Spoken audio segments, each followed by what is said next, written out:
begin our Chapter 4, Section 4 work with right triangles, I have scrolled down to the bottom of the second page of your notes. Again, Chapter 4, Section 4.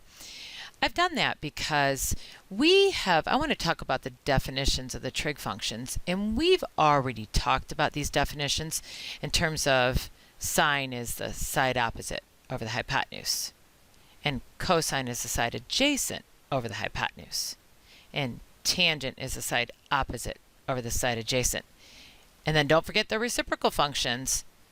Sine and cosecant are reciprocals of one another. See the side opposite over hypotenuse?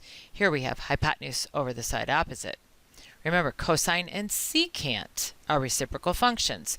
Cosine is adjacent over hypotenuse. Secant is hypotenuse over adjacent, etc. But what I'd like to do now is I'd like to draw a right triangle in the first quadrant of the rectangular coordinate system. And let's see if I can draw a straight line here actually. Let's drop a straight line to the x-axis.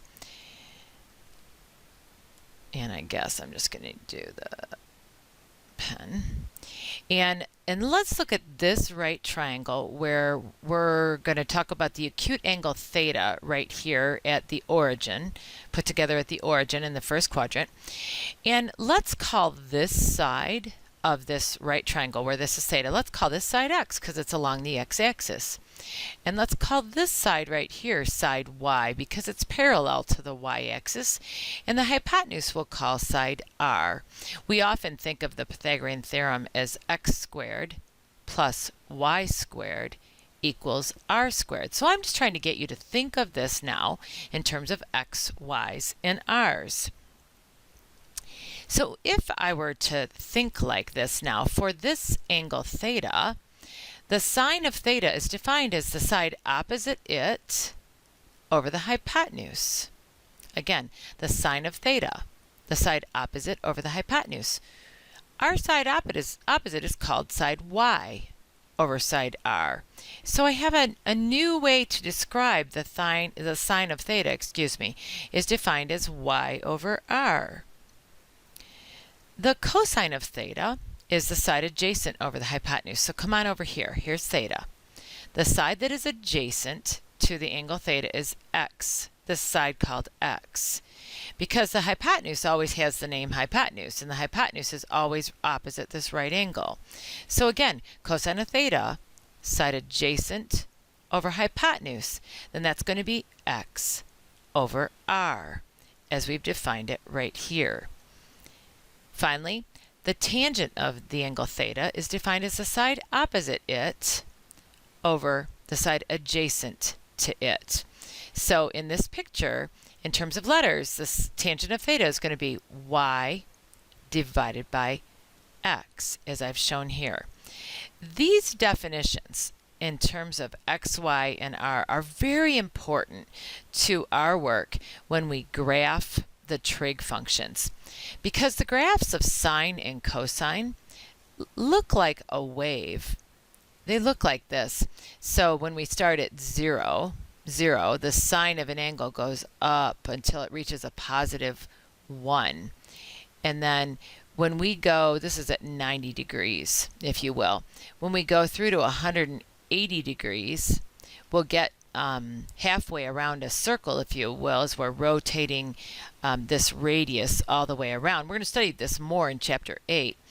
But the sine of an angle goes negative in the second and third quadrants through 270 degrees and 360 degrees.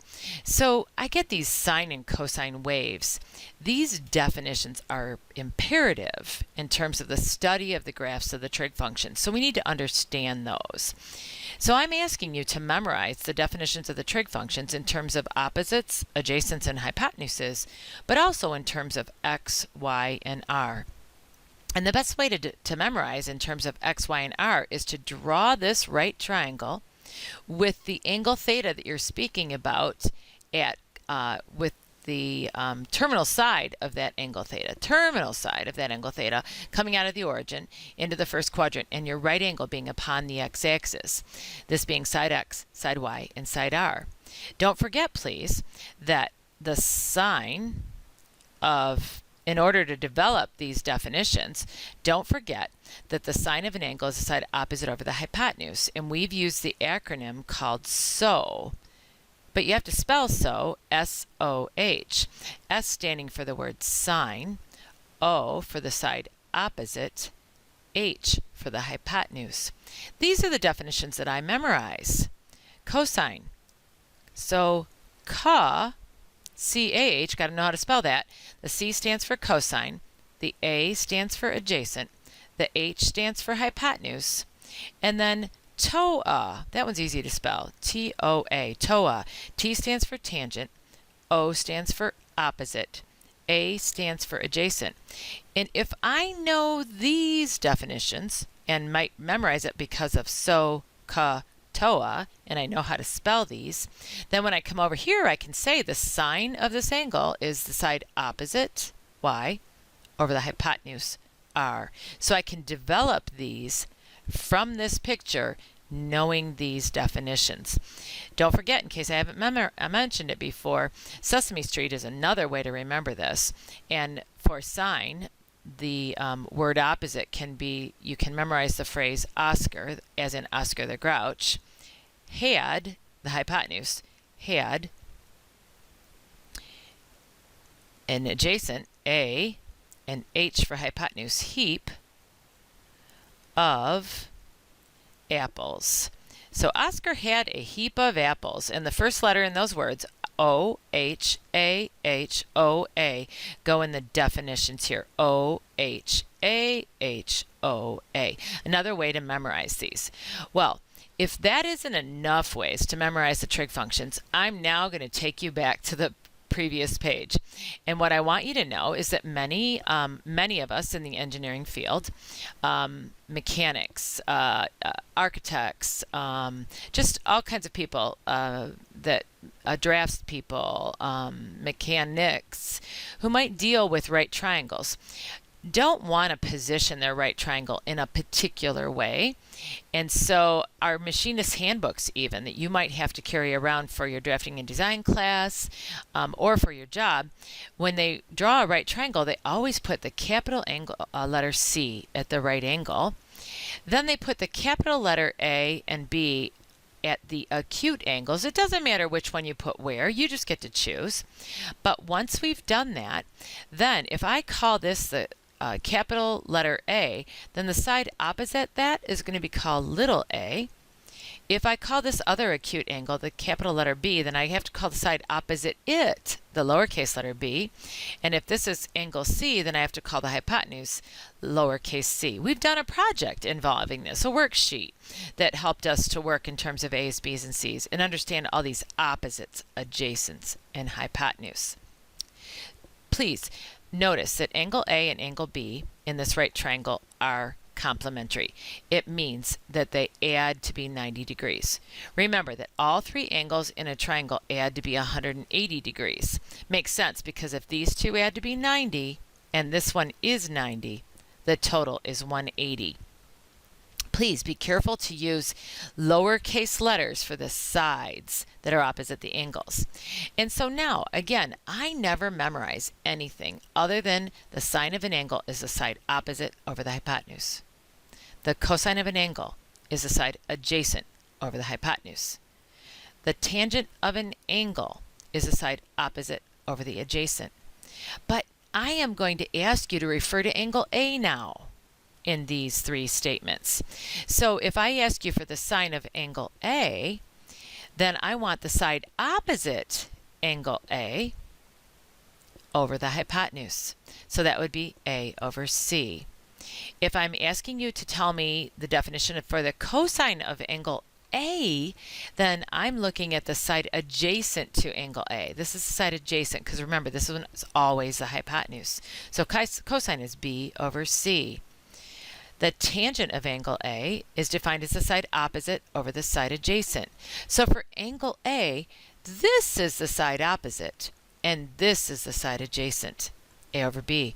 However, if I start looking at these thoughts in terms of angle B, let's go ahead real quick and put this right triangle back down here. So we have angle C here, A here, B here. This would be A, this is B, this is little c.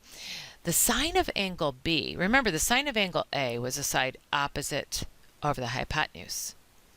But the sine of angle B is the side opposite over the hypotenuse. So now, for this angle, the side opposite is side B over the hypotenuse of C.